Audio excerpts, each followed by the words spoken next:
પાછલા ઘણા સમયથી રાજકીય પાર્ટીની અંદર અમારી નિષ્ક્રિય ભૂમિકા રહી હતી. હાલ લોકસભાનું ઇલેક્શન છે, પાર્ટીને કાર્યકર્તાઓની નેતાઓની જરૂર હોય છે, ત્યારે પાર્ટીમાં કામ કરનારા લોકોને યોગ્ય સ્થાન મળે તો તે ઉત્સાહપૂર્વક કામ કરી શકે.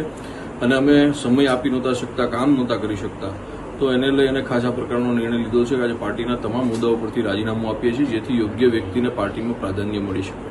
આગામી દિવસોમાં અમારી ટીમને સાથે લઈ અને બીજો જે પણ કંઈ નિર્ણય છે જાહેર કરીશું. બાકી પાટીદાર અનામત આંદોલનથી સમાજહિતના કાર્યકર્તા આવ્યા છે અને ખાસ સમાજના ઉત્કર્ષ માટે જ્યારે પણ જરૂર પડે ત્યારે સમાજની સાથે ઊભા રહ્યા છે અને આગામી દિવસોમાં પણ મજબૂતાઈથી સમાજના હિતના પ્રશ્નોને લઈ અને આગળ વધીશું. ના, અત્યારે એ પ્રકારની બિલકુલ કોઈ વાત છે નહીં. આગામી દિવસોમાં અમારી ટીમને સાથે રાખીને જે પણ નિર્ણય હશે આપના માધ્યમથી જાહેર કરીશું.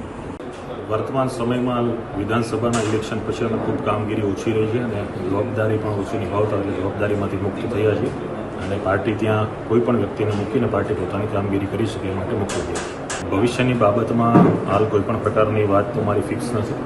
આગામી દિવસોમાં લોકોને, વડીલોને અને અમારી ખાસ તો ટીમને મળીને પછી નિર્ણય લેશું. ભાજપમાં જોડાઈ રહ્યા છે? નહીં, હાલમાં કોઈ પણ પ્રકારની બાબત નથી. રાજીનામામાં ખાસ કરીને અમે ઘણા સમયથી નિષ્ક્રિય હોઈને પાર્ટીને પૂરતો સમય ન આપી શકતા એટલા માટે